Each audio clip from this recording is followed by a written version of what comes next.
मालकानगिरी जिले में भारत सरकार VBG राम योजनार जिलास्तरीय शुभारंभ स्थानीय संस्कृति भवन में अनुष्ठित होईछि। जिलापाल प्रथमेश अरविंद राजसिर्के अध्यक्षतार आयोजित कार्यक्रम में जिला परिषद अध्यक्ष समारी तांगुलु, मुख्य उन्नयन अधिकारी दाशरथी सराबू, आईटीडीए प्रकल्प प्रशासक हलधर सबरंक समेत बहु अधिकारी और जनप्रतिनिधि उपस्थित थिले।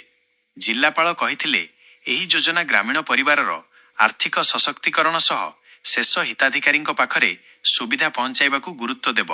योजना माध्यम ग्रामांचल रोजगार सृष्टि, रास्ता, पानीय जल, स्वच्छता और अन्यान्य मौलिक भित्तिभूमिर विकास कराजिबो। मुख्य उन्नयन अधिकारी सूचना दे कहिथिले जे योजनार दैनिक मजूरी 300 टंका धार्य करा जायछि एवं श्रमिकंक मजूरी सीधासलख बैंक खाता को डिजिटल माध्यम प्रदान कराजिबो। एहा द्वारा देय प्रदान रे विलंब दूर हेबा सह ग्रामीण अर्थनीति अधिक सुदृढ़ हेबो बोली आशा प्रकाश करा जायछि।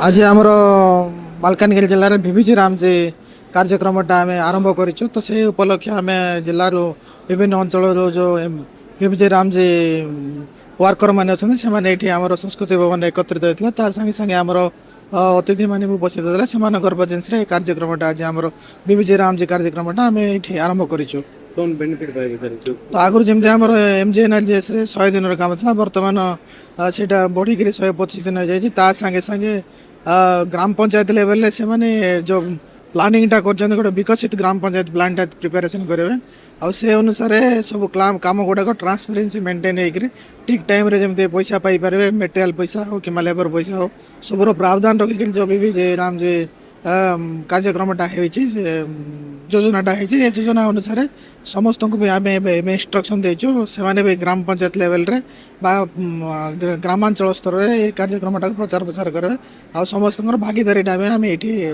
मांगी।